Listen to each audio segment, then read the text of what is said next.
Hello， 大家好，我係咪咪。Hello， 我係小米啊。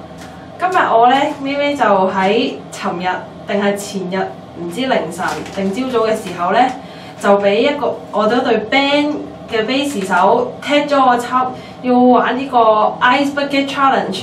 我一直都好想走數，因為其實我依家真係好忙，又要 O camp， 又要 O day， 又要剩，又要準備好多嘢。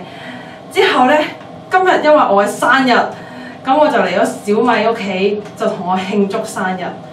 之後我哋就走勻咗呢個北大嶼山各個超級市場 OK7，點知我哋喺5點前都揾唔到一袋冰可以俾我哋買到。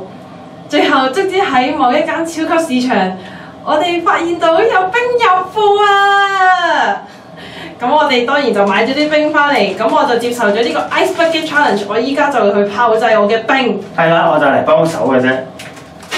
咁我而家都將啲冰放去個桶度先啊！哇！咦！耶！哇！真係好凍啊！咦！一陣再執，係整多袋。你整多袋係攞嚟做咩嘅咧？淋兩次啊！啊！因為大家都知道呢個 Ice Bucket Challenge 係為咗俾普通人都知道一個病叫 ALS 呢個病咧嘅病人，佢哋喺一個冇晒知覺嘅時候，佢哋究竟其實係幾咁痛苦嘅咧嘅一個 challenge 嚟嘅。哇！你唔碎啊？啊你碎啊？喂，碎啊！啊碎咗啦，你執翻先。所以咧就一定要有冰多啲。哇！好凍啊！得啦，整完啦。咁嗱，你點睇？踢3個人。係喎。好，咁我已經要踢3個人。第一個就係我哋嘅 partner 天天。我知你依家飛咗英國㗎，但係你喺英國你都要接受嘅 challenge 啦。第二個就係我哋之間嘅朋友肥蘇。第3個就係你啊！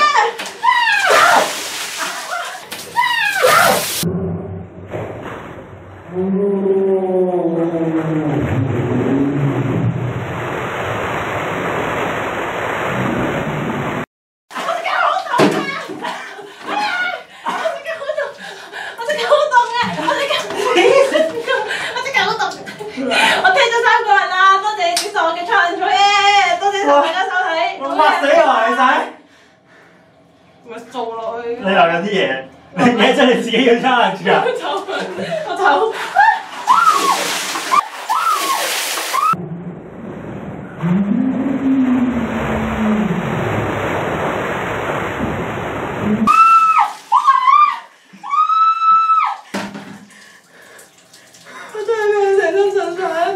同麻痹嘅感覺咧，有冇搞錯啊？你想走數？我一開始我講想走數啦，係咁多啦。好，咁我喺度，你踢翻3個人。我唔踢啊！轉頭我踢完啦，你走啦，我走啊。咁咧，我就要踢我嘅好朋友Facebook 嘅不動真，仲有城大嘅校長郭偉。仲有呢個另一個好朋友莊真，你哋有24小時可以去找數。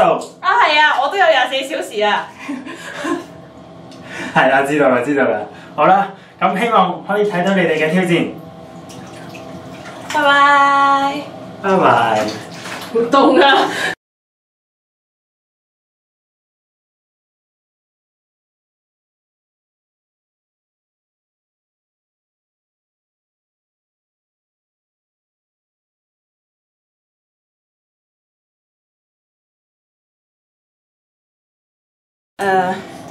喺呢個時候，其實我哋咧仲有一隻嘢咧就未接受去 challenge。仲有一粒冰，好似仲有一粒冰㗎。之後咧就係我哋屋企隻狗毛毛，咁咧佢都要轉製呢個 Ice Bucket Challenge。好，嗱，攞個桶，即係少先。好，準備，毛毛擺低啲啊！準備其實佢驚水㗎，不過其實我唔係虐待佢㗎，不過佢話乜嗰啲啊，見翻個樣。反正佢都要沖涼其實。係，其實佢都要沖涼，所以順手㗎咋。可唔可以望鏡頭得唔得啊？咦，你唔望算啦。你接受咗個 challenge，冇冇？你有鋪啦。你好叻喎，冇廢喎，乖仔。拜拜。拜拜。